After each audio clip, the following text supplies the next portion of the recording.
jaaliyadda Soomaaliyeed ee Puntland ee ku dhaqan wadankani Masar ayaa habeennimadii xalay la kulmay musharaxa madaxweynenimo ee maamul goboleedkaasi Mudane Cabdiraxmaan Sheekh Maxamed Gablax una sameeyay munaasabad ay ku taageerayeen jegadiisii musharaxnimo.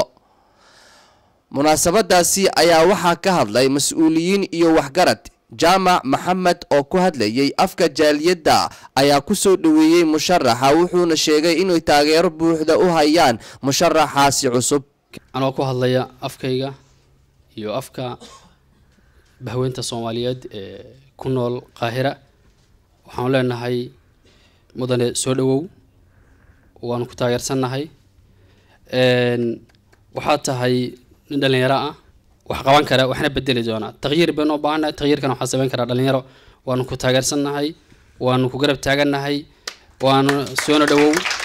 هذه أدب مرتي وقفر أحسن هاي إن أنو تذكر إن أقوياء أنو دلني يراء إن أنو هرفر السنة عوا شعب كصوماليا ده هل كنت شجعنا أنا أفكر أكو هذا وكل صعدان وأنا كنت أجلسين والسلام. سوي هاي قرب شوك هدنا وهرير قاهرنا وأنا لي هاي مركب حلنا هاي وجوري هاي كم ده ويلكم. أرنت كرر سجى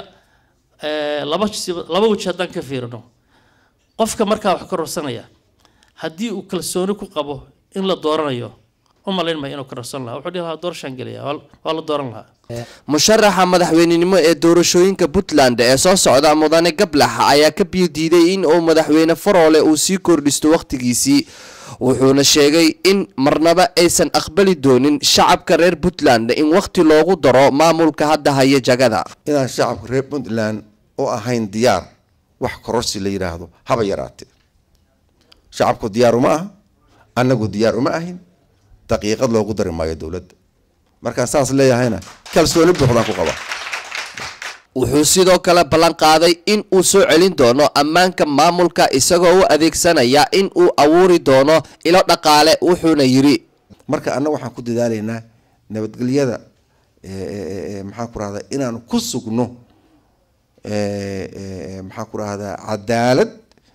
shaqo iyo ammaanka qudhiisa oo la sugo saddexdaas oo sharciga la adkeeyo sharciga in la adkeeyo oo sharciga la ogaado inay jirto cid ka dambaysa oo aan ka hareynin oo la jiifiyaano banaanin aqoonin.